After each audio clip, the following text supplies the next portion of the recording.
As all who don't know me or who haven't been following me, I am real estate coach Natalie Cousins. I'm a licensed real estate agent out of Atlanta, Georgia. And this month, I want to focus on the gift that keeps on giving, which is doubling the traffic on your social media platforms and your business and things like that. And so at the end of the day, let's talk about what the 3 ways are to double your traffic with little or no writing skills required at all. Let's also show you how to create compelling, shareable content without having to burst your brain cells. And so right away, we know that a lot of agents with their busy lifestyle, they don't like blogging. You guys, let alone don't even like doing the bookkeeping or doing anything that has to do with sitting down and actually focusing. And so at the end of the day, when we think of all the duties that we have to do, some of it is also cold calling, which we don't like to do either. And so wonderful. Thank you so much, Lester. And so at the end of the day, when we look at social media blogging, we're ranking it with the bookkeeping and the cold calling in our business. Welcome, Robinette. Welcome, Michelle. Welcome, Navy Wife, and thanks for watching. And so at the end of the day, with a few exceptions, some people don't like to write at all. And as a real estate agent, when you have to write that offer up, it's just as nerve-wracking. So to ask you guys to write a blog, it would be just as nerve-wracking. And so as you could imagine, if you don't do certain things in your business to double your traffic, you are going to suffer in regards to being online. And so the good news is, if you hate to write, okay, focus. If you hate to write, you're at a good place right now, because I'm going to show you some ways that you can be able to create content for your business. And when you create that content, you can also repurpose it without ever having to put your fingers to a keyboard for 4 or 5 hours to come up with content. And so the first thing that I want to tell you guys, and if you've been following me for a long time, you know that I do a lot of podcasting and blogging and things like that. But has anyone ever heard of guest blogging? Okay, so it's similar to guest interviews, which you guys see me do on here from time to time. But as real estate agents, it's a fantastic way to both generate content and get in front of a whole new audience who has never heard of you. So what you're doing is you're reaching out to other bloggers who might be focusing on something to do with real estate, but they might not be an actual real estate agent, or it's a blogger who is a service provider in the real estate industry, such as lenders or attorneys, home inspectors, home warranty companies, things like that, just to name a few. And they're always looking for ways to grow their audience as well. And so many of them would jump at the chance to do some guest blogging with you. And also it's a win-win situation, because they're not agents, but they have people who are purchasing homes, right? They're servicing the home buyer, as well as they might be doing refinancing for the home seller. So you interviewing them on your blog, or them interviewing you on the blog, which is guest blogging, you guys are exchanging audiences. So that's one way to boost the traffic. So if you're not into guest blogging, what about text or email interviews? So some of the times people don't want to come on a video. They might not want to speak with you personally. And it might be that they're not a people person, or it just might be that they're so busy that they don't have the time. So another way that you can entertain interviews is by texting the questions or emailing the questions to the opposite blogger or service provider in your industry. Have them answer the questions and go back and post their responses. So it gets people reading, so it's not just something about you all the time. I actually think that the interview format is quite perfect, because it is introducing your audiences to somebody that they may want to get to know better later, but it gets them intrigued on the information that you're posting for that person, and it just opens up their eyes to more information. And I love that. So the second way that you can boost your audience or double the traffic for your audience is audio and video.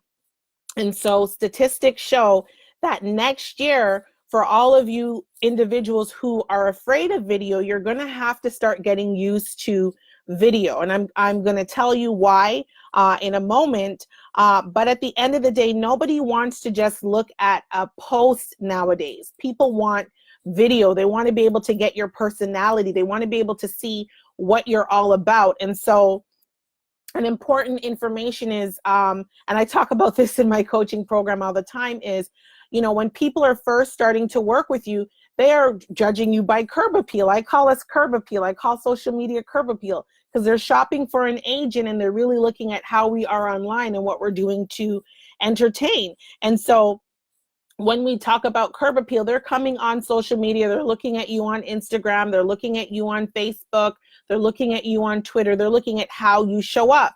Now, 9 times out of 10, they probably want to hear who you are by physically listening to a video that you've done. And so if they come and they pop onto a video, at the end of the day, they'll be able to hear your tone of voice. What I like when I do lives is people can actually read my posts and say, when they're reading my quotes, they actually hear my voice, because I come on lives all the time. So here is the thing, guys. For those of you that aren't already doing it, you might want to start. For audio and video, you want to look at podcasting and video blogs. They are going to become more important than ever next year, because statistics show that for 2019, it's going to be more about video and less about really the posting. And so it's a perfect way for those who don't care for writing, for you to be able to blog either the type of content that you want, and all that's required is for you to share your thoughts. Earlier this year, myself and my personal development partners, we started a whole new thing in September where we did podcasting every single day, and a lot of them surpassed that particular challenge, which was great. Now, you don't have to do anything involved or complex for these podcasts the way that you would have to do for interviews. And you certainly don't have to hire like a studio person or anything like that. Did you know that your computer, your phone are one of the best technologies out right now that you can actually just use without going out to purchase equipment to do a podcast or to do a vlog? And so at the end of the day, a lot of people are facing themselves with hurdles and saying, well, I don't have a brand new phone.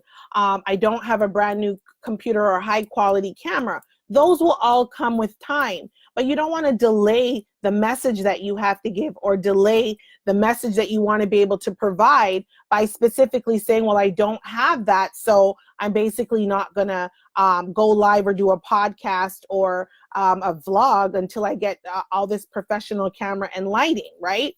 You're delaying your process. You can create podcasts and vlogs from your laptop. You can do it from your iPhone. Yes, Robinette, their obstacles are self-created. And so I call them negative self-talks. And if you've been coaching with me, you know that I talk about the self-sabotaging voice that's in the back of your head or your mind that is stopping you from doing the things that you need to do. Here's the thing. You want to double your traffic. It's all about the gift that keeps on giving. Go ahead and crank the laptop up or turn on your phone and get to vlogging, get to podcasting, and just get things out, right? And watch what's going to happen next year when you start doing it now. The last thing is curate. And so this is a new word. A lot of people, if you hear it and you Google it, it sort of leads to ministry. But if you're like most people, you'll very likely share a variety of content on your social media accounts that are not just about you. You might point out some articles that you've read, or articles that you've enjoyed, or something to do with infographics. And then you explain the complex article. You might just post and say in a simple way, I love this quote, or something like that. It's a part of what makes social media informational. But what I want to say to you guys today, another way to double your traffic is by when you share some sort of article from Forbes or entrepreneur.com, or just anything to do with the news or whatever.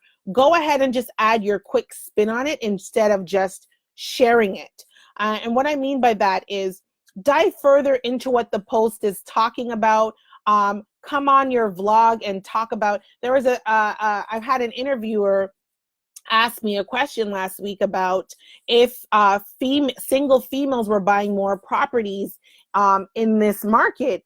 And so funny enough that she asked me that, I actually read a Forbes online article that did say that women are not stopping at this point as single individuals buying property. And so as she was interviewing me, I was able to give that credit to Forbes, right? And so at the end of the day, the results of this curation technique, what it does is it adds your opinion to a link on an original video that's going to go viral. Your opinion is there, and so it helps to give you exposure. It helps you to sort of relate to what's happening, and then what will end up happening is other people who resonate with what you're saying, it gives them a like factor to start following you, if you can understand what it means. So, you know, we're just encouraged to share things on social media. Social media is not just about us and the listing that we have. It's not just about the products that or the promotions that we have going on. Share important articles, share important videos,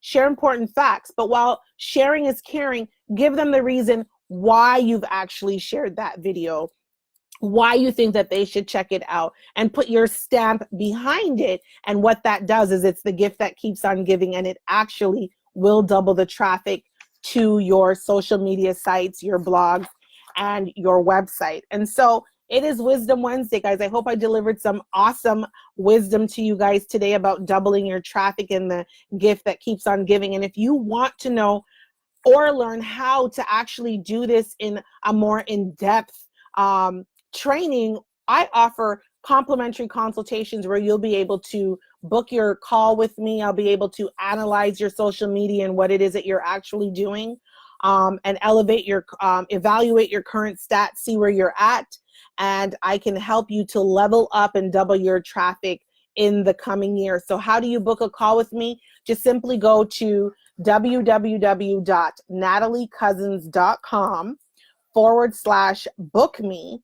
And from there, you'll be able to look at the calendar, pick a time that works for you and I will join you in evaluating your social media sites and things like that, and get you guys up, pumped, and going.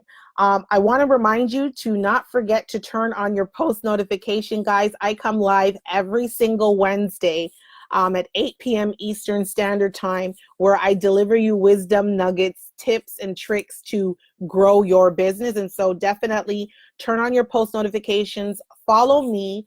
And if you do have any family members or anybody that you think will benefit from these lives, go ahead and share the video or tag them in it. And also, I do have a private Facebook community group called the 6-Figure Real Estate Agent. You're going to want to join that. There's complimentary trainings in there. You get to surround yourselves with like-minded individuals who are looking to grow and level up for the coming year. And so I would like to say at this point, see you guys every Wednesday night, same time, same place. Listen, the time is now to level up in your business. We don't want to sleep and we don't want to delay. There are too many shoulda, coulda, woulda conversations that I've had in the last couple of weeks of individuals who have said they shoulda, coulda, wish they would have done certain things in this year. And now they're trying to figure out, by working with me, how to actually level up their business so that they're not stifled for next year. Guys, you have an awesome and amazing night. I will see you guys soon, and enjoy the rest of your week.